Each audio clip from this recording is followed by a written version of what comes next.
Thanks, Clint. Hi everyone, thanks very much for having me here today.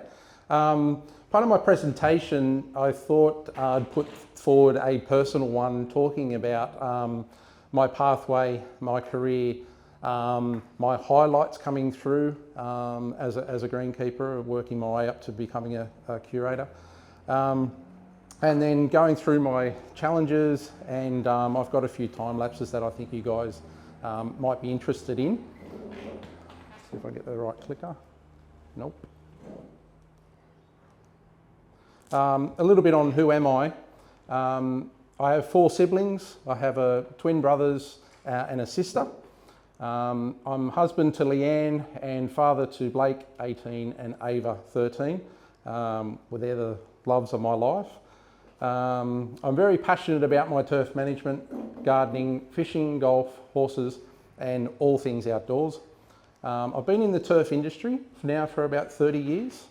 And sort of my motto is that I strive to produce the best surface possible. A little bit on my pathway. It started basically when I was about a 12, 14-year-old. My mum was a very good gardener and a green thumb.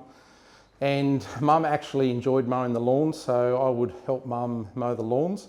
That started a love for actually cutting grass and also working in the garden bed. We have a lot to do with horses, so we would go to the track on Saturday mornings and get horse manure for our gardens. That grew into a love of becoming a little lawn mowing run in my area or in my street. I couldn't drive then, so I had sort of 5 to 6 lawns in the street. That progressed to when I got my licence, I built up to about sort of 50 odd lawns, and I knew that this was the career that I really wanted to head in. And my father always said to me that I should try and get a job in council, because with council it's very stable and it was indentured, so they would look after me all the way through my 4 years. So as an 18-year-old, as soon as I left school, I applied for a role for Hurtsville City Council as an apprentice. Part of that apprenticeship was an indentured apprenticeship. The good thing about council at that time is in our green space area, we would break it up into certain sections. So you'd start your first year back then was Parks and Gardens, horticulture, and then every 6 months you would move into a different area. So I would do 6 months bush regeneration, 6 months golf course, 6 months landscaping, and then 6 months at Hurtsville Oval. And it was the golf course and Hurtsville Oval where I realised that this was my real passion in actual greenkeeping, and I had got a lot of job satisfaction out of producing really good golf course greens and preparing cricket wickets. It was great with council. I could further my education, and I did a lot more studies where I also did horticultural, greenkeeping, sports turf management, and then diploma. I worked my way up to 2IC of the golf course. There was a job role came up at Hurtsville Oval, and I thought, well, I'll give it a go because it's a bit more challenging. And then I got the role at Hurtsville Oval just as a 2IC, worked my way up to superintendent back then, and stayed there for 18 odd years. Part of that process in becoming a turf manager, I worked really, really hard on doing the 1%ers, and by doing that, I wanted to get myself noticed in Cricket New South Wales and Cricket Australia and all the people that mattered. So I just thought if I could do the absolute best that I could in my job, I would get noticed. So part of that process, Cricket New South Wales had a competition of Ground of the Year, and I made it my absolute priority to win the Ground of the Year as much as I could, to do the very best I could.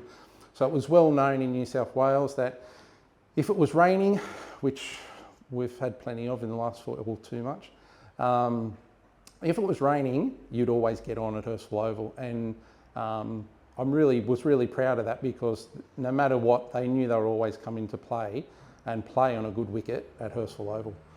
By doing that, I then approached Cricket New South Wales and Cricket Australia about doing some work experience or some work on the job, and I was able to go down to the MCG and work there over a 6-week period in helping prep for BBL wickets and the Test wicket. This was great experience, but realising that even at the top level, we're all do very, very similar processes. It's just a matter of how you do them and trying to do them well. Then finally, something that we in New South Wales would never think that would happen is the role of the curator came up. So I applied for the role and was very lucky to get the role. I've been there 6 years now, and I'm only the 9th curator in the history of the Sydney Cricket Ground. Part of that role now has grown, and I'm now the head curator of both the SCG and Allianz Stadium, which has been, as you'll see, a lot of pleasure, but also a lot of challenges as well. What we do at venues, we are now called Venues New South Wales. We have when I did this slide, I put 105. It's actually 112 events each year, the Sydney Cricket Ground and Allianz Stadium. And the team are constantly adapting to challenges that come with looking after always on major events. What I mean by always on is, I know a lot of you guys are from green spaces, but I know that you'll be from parks and you might have a special event coming up, or guys from golf courses might have a really big tournament coming up, and those 2-3 weeks leading into that tournament, you do everything. You're mulching gardens, you're beautifying the place, your extra fertilisers, extra water, everything you can, extra mowing to get your workplace the best that you can to put on display. We have to do that every day.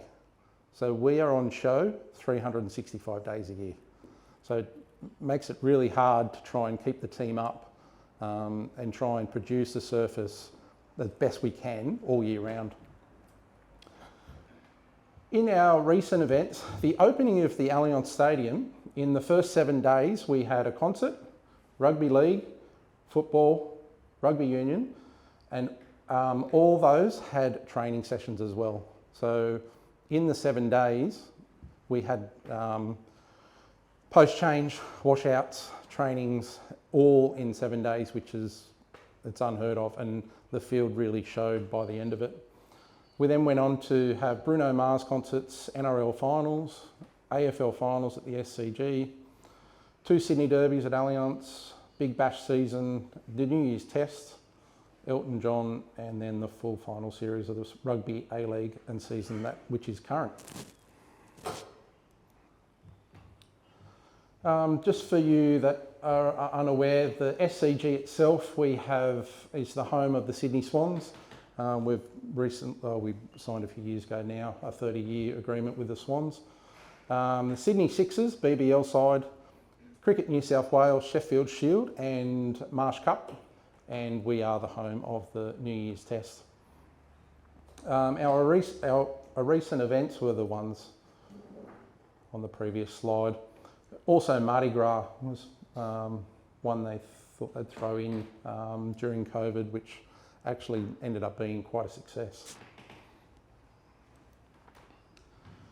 So I called it Allianz Stadium before, but it's also originally known as Sydney Football Stadium, which is the home of the Sydney Roosters, Sydney Football, Sydney FC, Waratahs, excuse me, and 7 games this year of the 2023 FIFA Women's World Cup.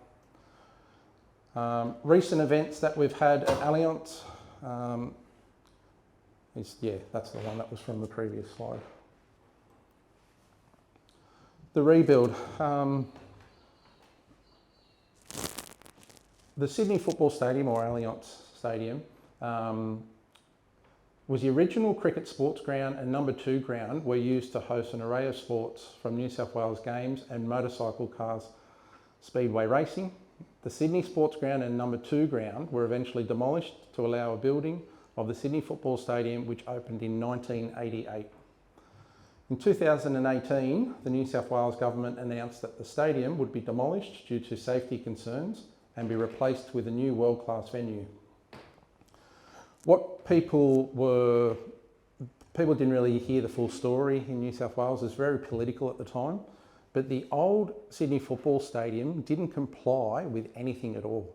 So with regards to fire, emergency egress, accessibility, there was a report that was put out that was, sort of pages long on all the things. The seats were flammable.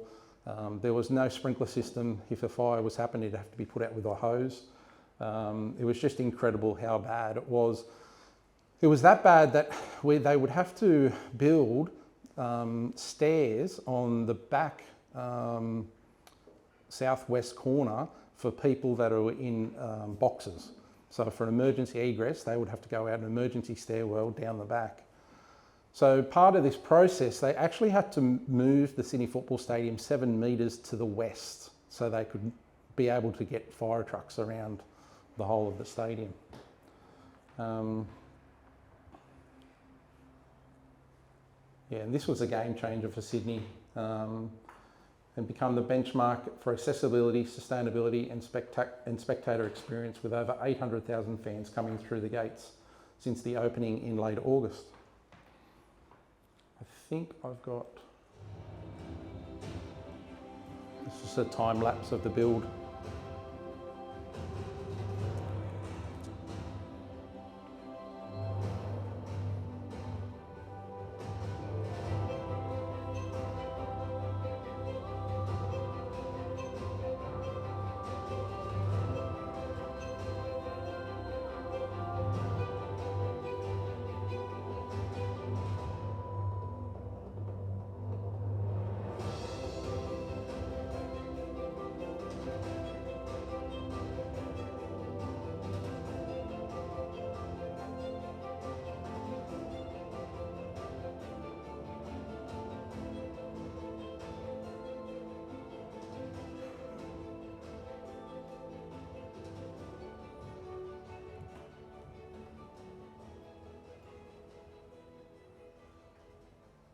Just thought I'd add some interesting facts about the build.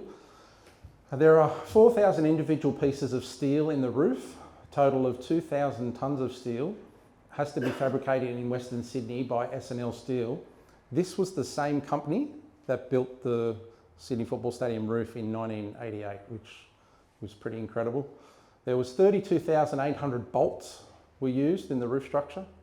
70,982 holes were drilled to secure the fabric to the roof. The facade comprises of precast concrete around the bottom of the curtain wall, and it's in bronze colour. The precast concrete panels are manufactured in Mulgrave, Western Sydney, and a total of 325 panels surround the stadium of the base, totalling 773.5 metres in length and weighing 1,560 tonnes. There are 980 curtain wall panels surrounding the external facade. End to end, the panels would reach approximately 1.7 kilometres. I think the next slide is a time lapse of the returf. So I think it should just kick in.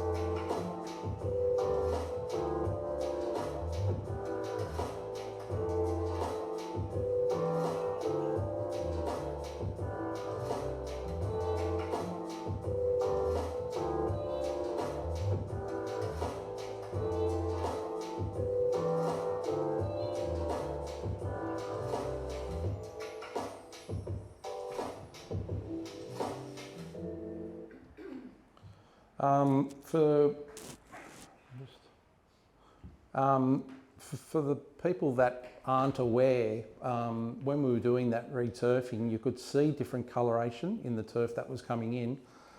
That turf was under floods for 3 times in the time that we were growing it out in Western Sydney. And then a matter of 2 days, they decided to do a turf. We were going to finally do the turf. We got another flood. So that turf was under flood 7 days leading into that. So there's nothing more that we could do at the farm to get us in. So we sort of behind the 8 ball from the get-go. That's something you don't really want to put down after 4 floods. So these are just some pictures. Bruno Mars concert, some opening events that we've had.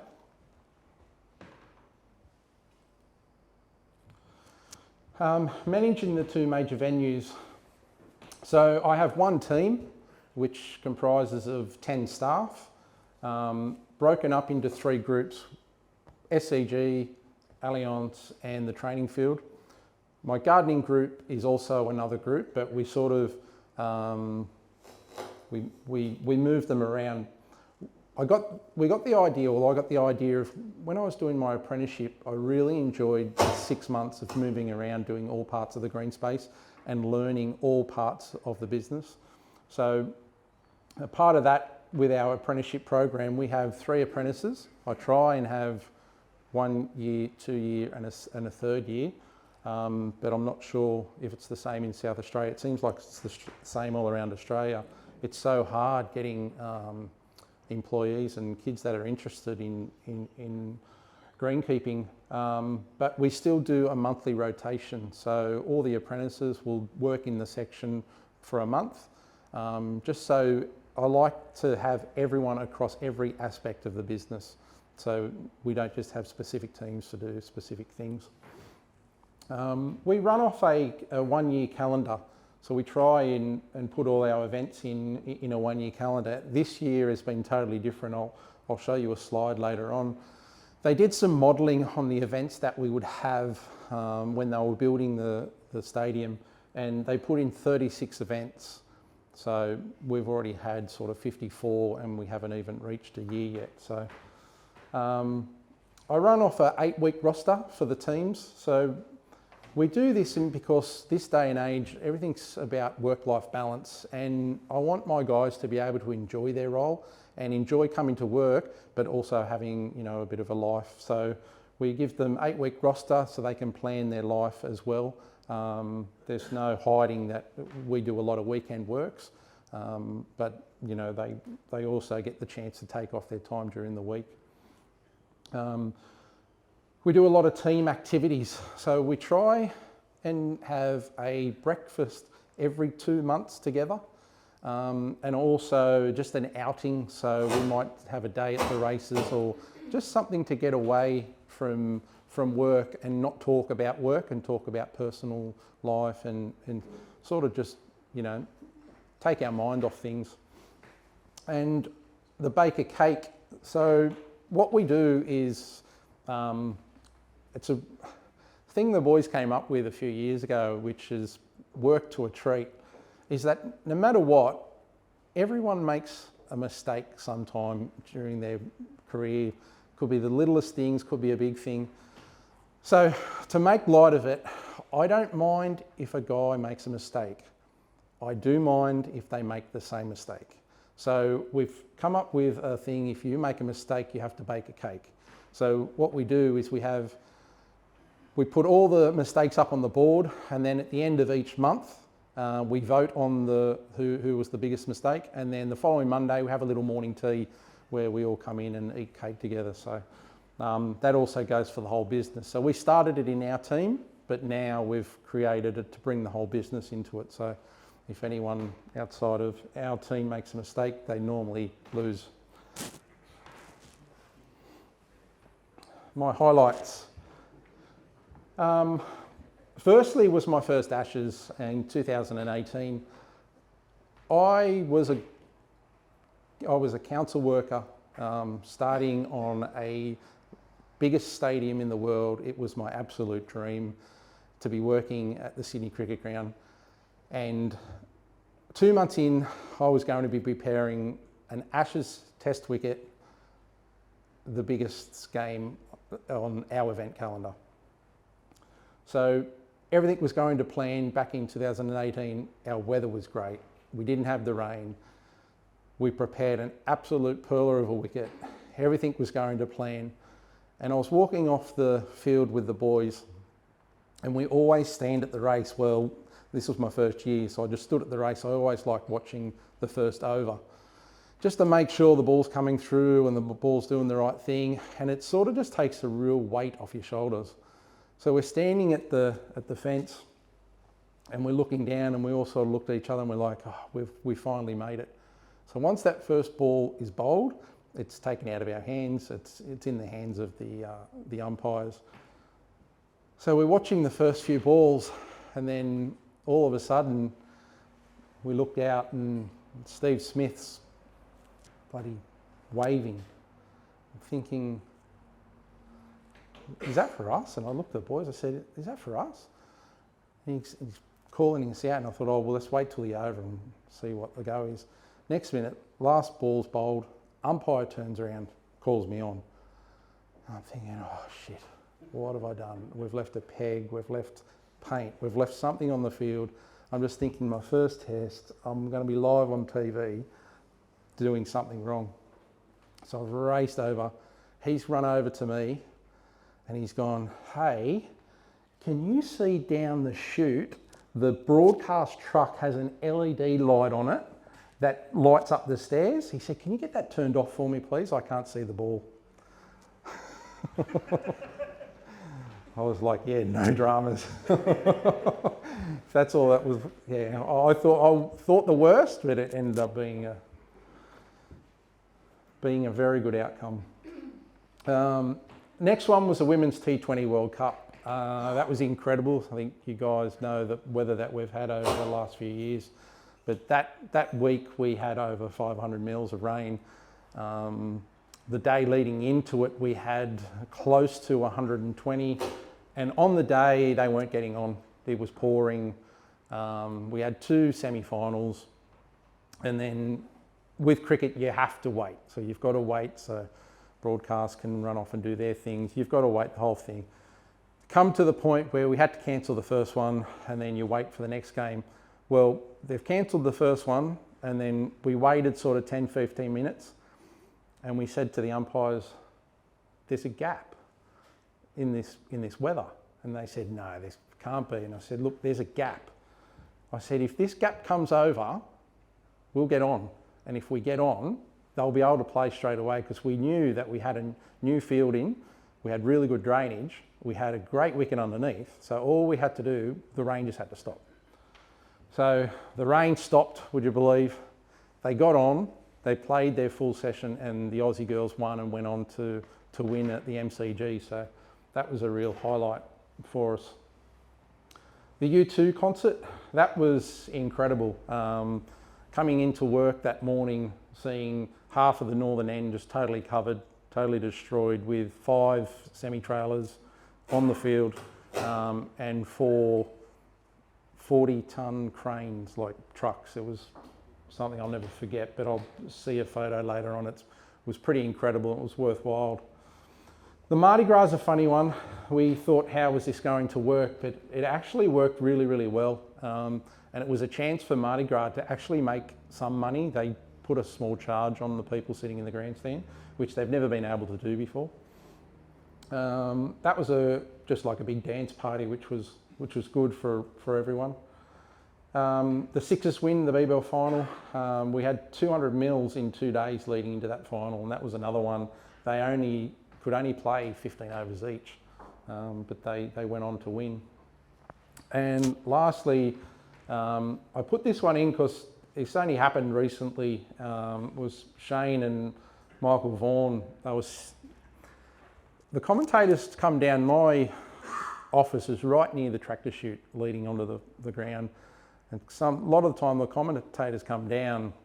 I like sitting in my office watching, and so sometimes they come in, sit down and just watch on TV until they've got to go out and do their thing. And last year they just walked in, sat down, Warnie puts his feet up, and we're just all watching cricket together. I just remember sitting there thinking, do I take a selfie? Do I take a photo? I didn't know what to do. Like, it was just a moment that I'll never forget. And I just thought, just sit here and enjoy it. So it was good listening to them too, talk about getting into Cummins, about declaring and what he should be doing. And like, I really found that really interesting. So there's some of my highlights. So to many, that bottom right picture might be a highlight. It was not a highlight for me. Luckily, I was 7,000 kilometres away, sitting in Manchester, watching on my phone. That picture, they tell me being there was incredible. Like, you'll never get that feeling ever again. But when I went back to work, I got back in about 8 days later. I could show you where he kicked the ball, where the security took him. We had people take divots out of the cricket pitch. We had a lady dump her husband's ashes. We had a wedding proposal, and we had a picnic. People sat down and just had a full-on picnic for 15 minutes. I'm not sure if you saw the news, but two of the players, there was that many people and they just lost control, that the players actually went outside of the SCG. They walked down Driver Avenue, come back in the change room, and they had to come back on the field that way. So the picture on your left, if you can see in the background, I put that up because he hasn't even kicked the ball and the kids were already on the field. So if he missed that ball, that kick, it was going to be mayhem. I don't think they knew what they were going to do. Just some highlight shots. Joshy and Moses, they both play at St George, Hurtsville Oval, where I started my career. That was a really good moment.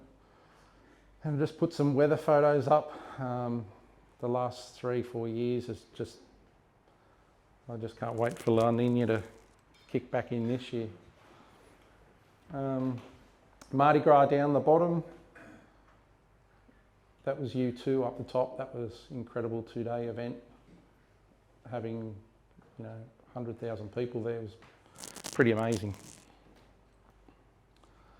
A little bit on technology and what we do at both stadiums. In building the Allianz Stadium, when they put their project brief together, they worked out, they did a lighting sample of the field and the northern stand, and it came, they give you on how many lights and that you'll need for certain parts of the year. So there's parts of the northern end that will not see an ounce of natural light. They do get a little bit sort of when it goes through on either side, but it's not enough to grow grass. So we have 6 of the LED units. We were first in Australia to have these units. These also come with an infrared heating lamp as well, so that we can use. That end, they also did studies on wind tunnelling, and the initial studies were that the way that it was built, that there'd be no wind internally for the stadium itself. Totally wrong. If we open up a gate in the southwest and open up, southeast and northwest, we get this beautiful wind through the whole of the stadium, which we actually do purposely just to create a little bit of wind in there to cool things down. We use a hybrid grass, a stabilising system. We use evergreen matrix ready to play. We use all sort of sensors, moisture and light. We have a weather station, which is the new one that we've just gone over to, Field Climate. We have our own weather station on site that we get all our readings from. Maintenance equipment I just put on because I'm a big believer of, I'm trying to get the guys the best equipment they can to do the job, not only in the right way, but in the safe way. So I'm a big believer on getting the right tool for the right job. And turf monitoring. One thing we're just getting into is drones. we're just going to go down that path on usage for the fields. A little bit about the LED technology. There's two options when it comes to grow lights. There's high pressure sodium, which is a yellowy light, which also puts off heat as well, and light emitting diode, which is LED. Biggest difference is that the HPS, both light and infrared, are emitted simultaneously, where the LED light can be infrared, can be controlled independently. The only switches on the extra heat is needed to create optimal grass growth conditions. One of the main reasons, I think I go into the next slide, is why the business went for the LED option was for sustainability and the usage of electricity. They worked out, I think it's in this slide, they worked out it's about a 37% saving in electricity, which is huge. I'll push on to the next one. This is the one I was after. Yeah, in Allianz we've made a considerable, maintain the average pit quality of 80%. Now, 80% is not perfect, obviously, and it might seem a little low to you all, but with the amount of usage that we have in multi-use stadiums, 80% is realistic. If we pushed it to 90%, all the graphs and all the studies that came back, we would have to have an extra 3 sets of lights, and they'd need to be out all week, and we wouldn't have an event. So going off of that sort of information, we knew that 80% was the good percentage that we needed to strive for. Without the grow light units, pitch quality would drop to as low as 50% during winter months, which was a really worrying sight for us. So that's why we needed the LED technology. Due to the Sydney climate, infrared can stay switched off for a large part. During the winter month, infrared is only necessary for a small extent. This enables the grounds team to maintain a safe playing surface while maximising energy savings. There's times through July in summer where it's just too cold for plant growth, so we do have to use the infrared lights just to heat up.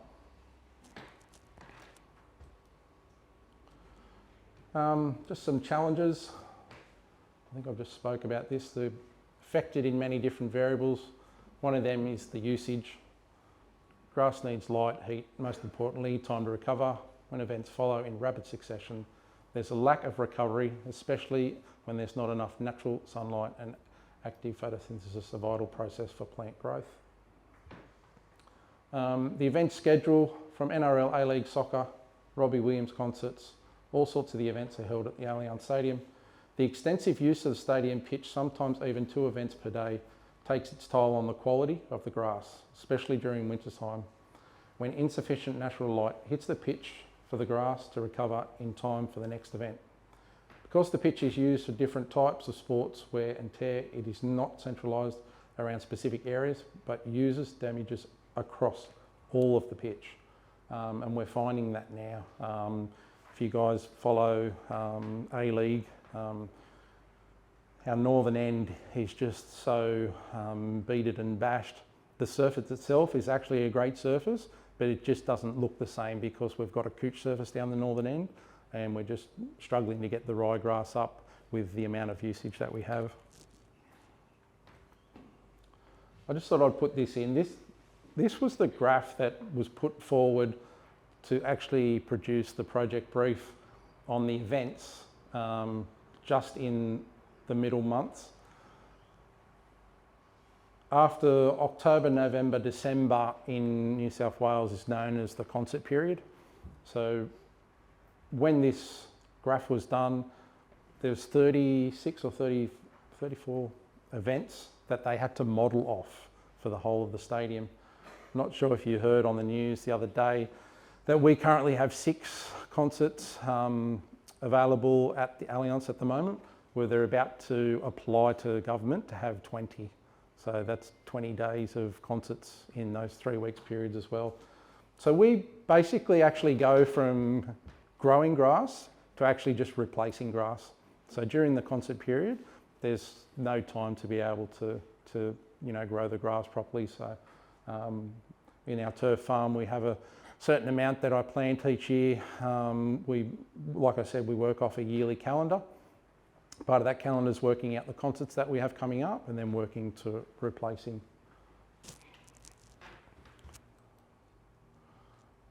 I didn't put any music to this one, but this is just a time lapse of a concert. So this was Elton John that I thought you guys might find really interesting.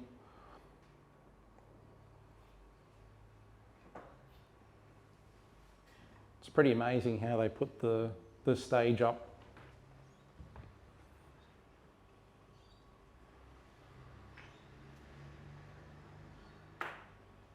They're your sound towers they're putting down the end. They don't actually do much damage, those. They're weighed down with concrete blocks, or some use a water ballast. But we find that they actually use just timber. And the pressure from the timber is where your damage is. But we've found in the last few years that we've been able to grow it back, and I'd much rather grow grass back than actually replace it if I can.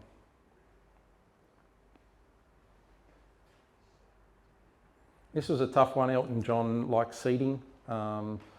His demographic is an older crowd, so the seats have to go. The flooring sort of is down for an extra 2 days than a normal concert.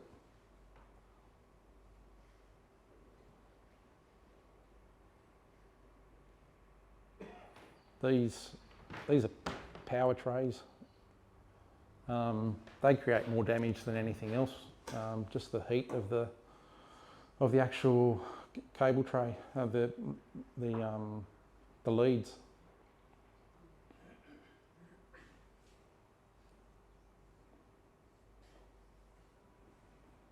So considering the time that was down, that's a pretty good result.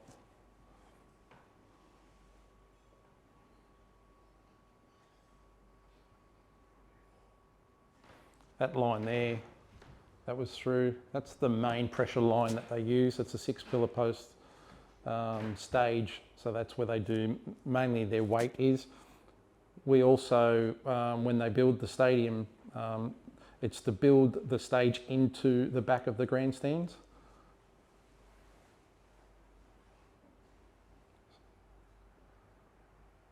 So we only had to replace about, I think it was 650, 700 squares.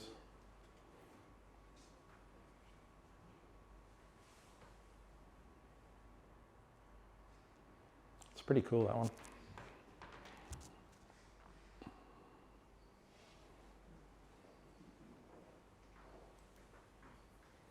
I thought I'd throw in a couple of struggle photos that we've had over the last few years. This was on a constant basis on the amount of water that we've had. We're just very, very lucky that we've got a really good drainage system. This bottom photo was actually a replace from when we first started. We had to replace the union field, which will be in this next photo. A couple of highlights, the team with the covers. That bottom left-hand corner, I talk about all my highlights. That night was probably the worst night of my career.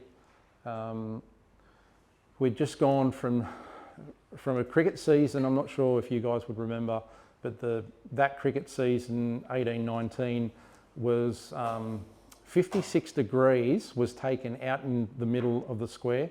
So that season, we basically were keeping the ryegrass alive. We weren't, that was all we were doing. It was that hot. So we were going into dropping Allianz Stadium. So all the content was going to come into the SCG. So it'll be the first time, and I think we're the only ground in Australia, in the world, to hold 5 codes all in the one season. So we had to hold our rye through the season, and we did all our our testing beforehand, we do traction, clegs, and shear testing. Now everything passed except shear. We knew leading into this game that we were going to have problems, but the powers to be thought we'll get through it. We think we're going to be okay. So that was a rugby union game. It was the Waterpro versus the Reds, and first scrum, and that was the damage of a scrum. And now you guys I know aren't into NRL, but a scrum in NRL these days is nothing. They stand up, throw the ball in. There's no pressure at all.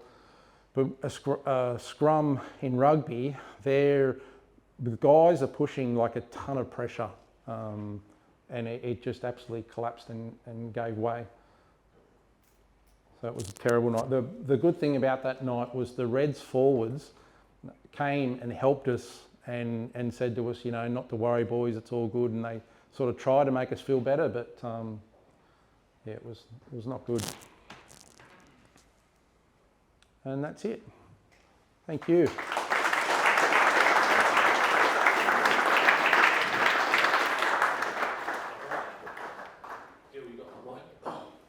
Thank you, mate. I'm sure has to be some questions.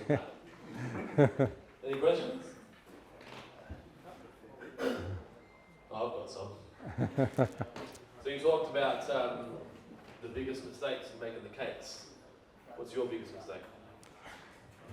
I don't get on there that often. What was my one?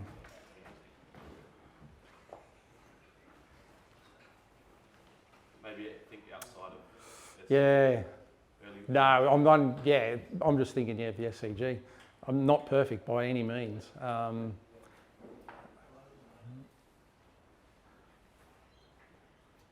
think it was when we'd just got a new sprayer.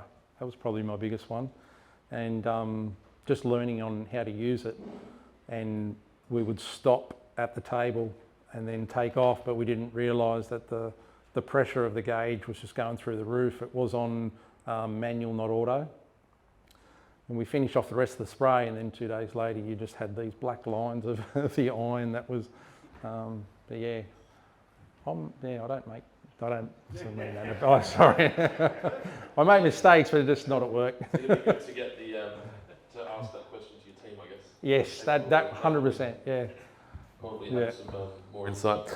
Obviously, this room would agree with what you were saying about the difficulties of recruiting new talent and trying to bring apprentices into the turf space or the open spaces space. Is there anything that your team or the management are doing to try and attract talent? Obviously, you've got a very well-known ground, and do you find that helps at all, or We're not sure.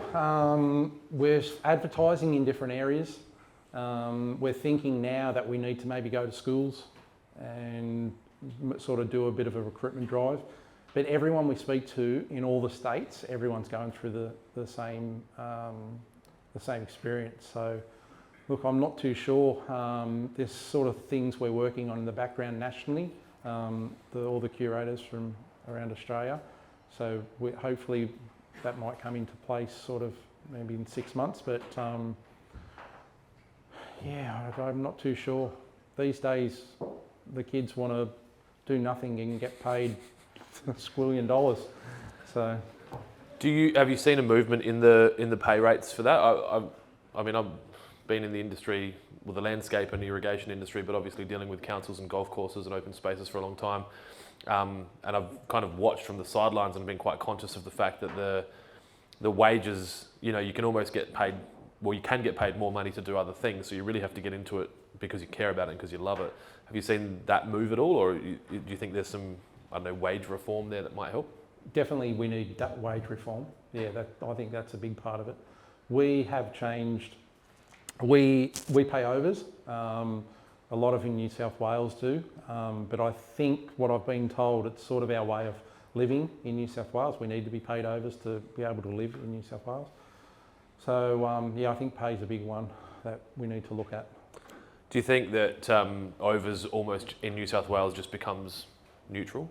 Like it is overs, but the cost of living is so high that it might be over the national expected minimum wage, but it's not enough. Yeah. Yeah, we could talk all day about that. When is it enough? So it's a tough one. Obviously, you've shown us a lot of examples of all of the activities. What is the most damaging event to host? Like, is rugby worse than a concert, or is a concert the hardest thing to kind of come back from? Rugby does a lot of damage. Don't get me wrong, but so does A-League. They all want to trade, but mine's training. If I could get rid of all training and just have events, I think we're in with half a chance. There's nothing There's nothing to do with concerts. Concert is a concert. It's just turf replacement. So you've just got to live with that. But yeah, training's my biggest bugbearer.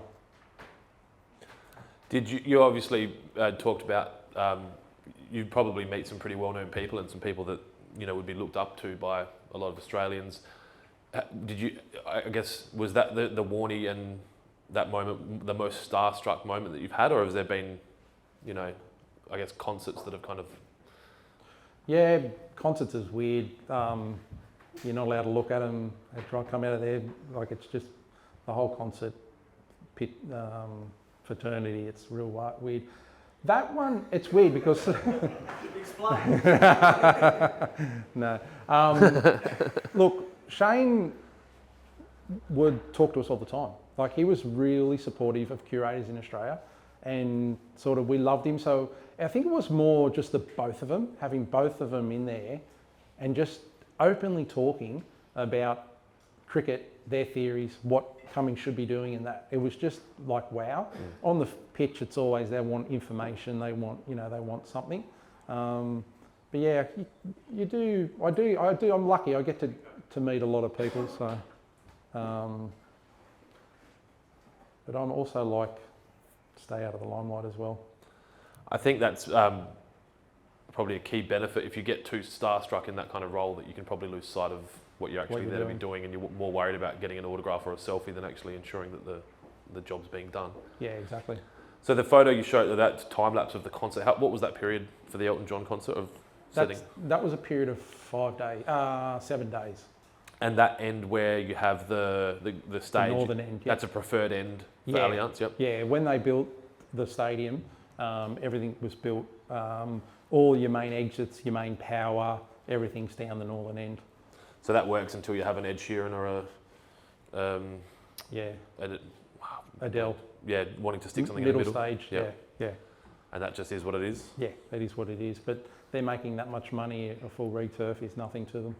Okay, so for a concert, that's just part of the contractual agreement? Part of their, yep. Whatever they destroy, they replace. And that's not an open checkbook, but that will be determined by you and your team after the concert?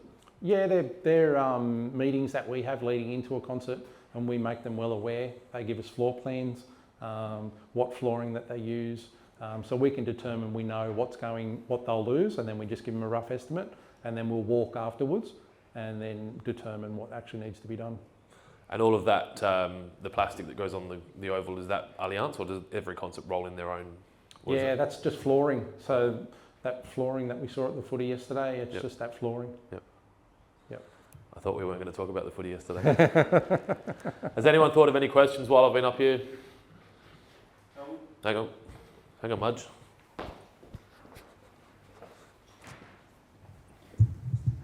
Out of all the events that you have there, is there any events you'd actually like to have there that you don't currently have? So if you could pick any event from any other stadium in Australia to have there, would there be one that you, or are you happy with the ones that you actually get now? Tennis. I'm trying to, yeah. Australian Open. We do them all. I don't think there is anything out there that we don't do. Speedway. No, I've got enough, thanks. I was actually looking forward to this year, to getting back to some normality, to having 2 stadiums, but basically I moved one pressure to the other one. So.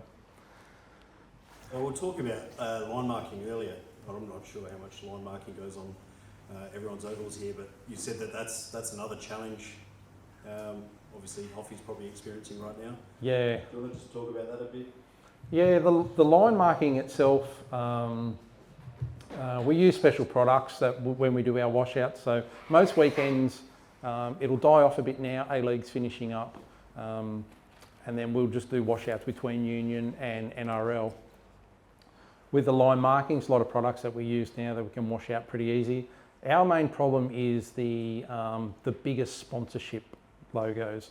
So the ones that absorb an amount of paint that needs to go into putting on a sponsorship. We're finding that washing it out, constantly washing it out, constantly putting it on, it's getting down into our profile. So yeah, you're right. I was talking with Hoffy this morning about we need to come up with a plan where AFL sort of need to start looking at virtual the right way, like NRL and that are doing, or we're just going to have to start replacing, because I'll do a renovation and I'll be able, if I pull a hollow core out and you guys come to the field, you'll be able to see where all the sponsors are, and you'll be able to see the 50 metre arc circle, the boxes. It's incredible when you actually see it. And in those areas, just the paint, the constant paint, it just makes it all pudgy. It's constantly wet. It's really hard to grow grass in those areas. So it'll come to a time where they'll have to pull back. Any other questions? No? Well, that's it from me. Thank you so much. As I said before, Adam's flown over here from New South Wales. Just got some wine and some chocolates for you as well, if you've got room in your hand luggage. Made it myself.